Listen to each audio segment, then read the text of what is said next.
Hello again. Today I am going to tell you all about the Phoenicians. The Phoenician civilization existed at the same time as the other river valley civilizations that we have studied this year. The Phoenicians did not live in river valleys, no.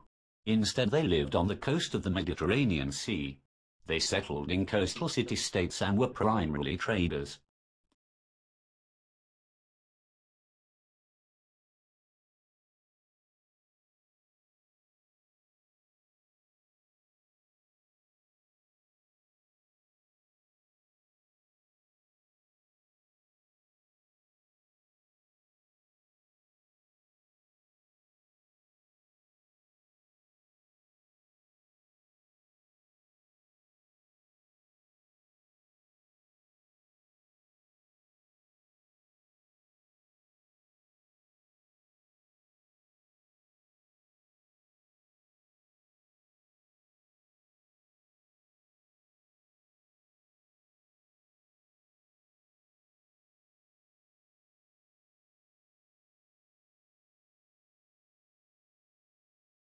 As you can see from the map, the Phoenicians settled in small coastal cities all along the Mediterranean Sea.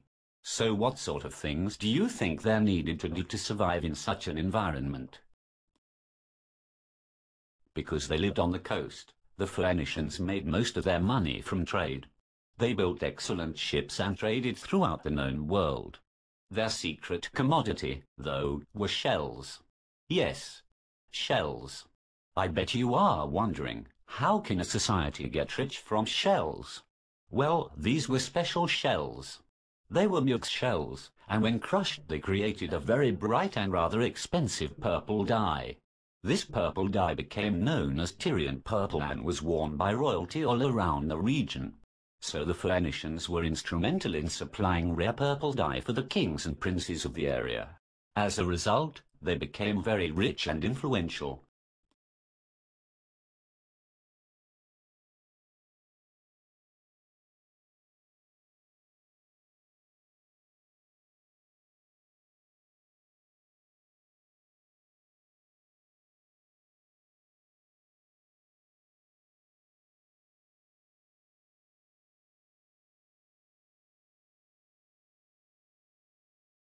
While they were busy trading and making lots of money, the Phoenicians also developed their own alphabet. This alphabet was made up of 22 letters. Unlike cuneiform or hieroglyphs, these letters represented a sound. Therefore they were phonetic, a word that derives from Phoenician. The phonetic alphabet spread throughout the region as the Phoenicians traded. Eventually, this alphabet became accepted worldwide and developed into the familiar letters that we use today. How awesome is that?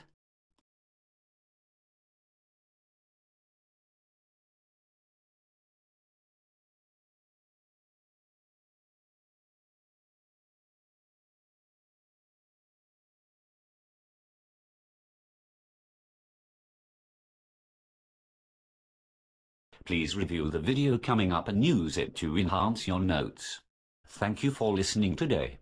Once the video is over, Mr. Dikopoulos will tell you what to do next. I hope to be able to talk to you again soon. Goodbye.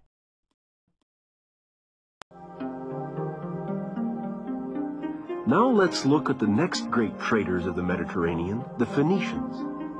The economy of the Mediterranean world depended on trade, and the Phoenicians carried goods to and fro, as well as establishing their own colonies. Their settlements spread all over the Mediterranean. Carthage in North Africa eventually became the most powerful of the Phoenician city-states. Each colony retained its political independence. Fierce warships accompanied their galleys, and they traded glass, worked metal, pottery, purple-dyed woolen cloth, animal skins, and slaves.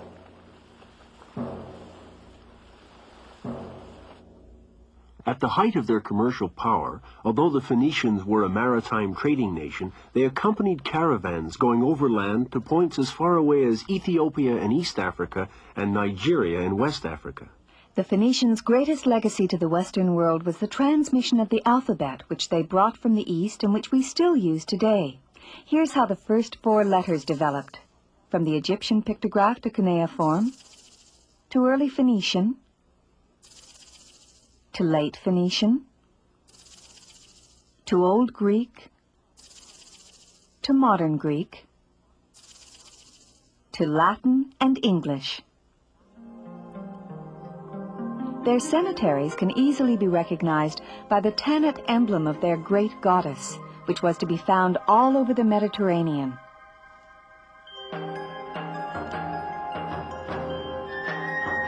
We have seen how the Egyptians, with their rich natural food source, developed an agriculturally based economy.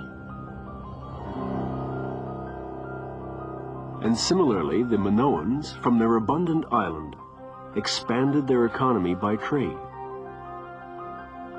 And how trade was the base of the economy of the Phoenicians.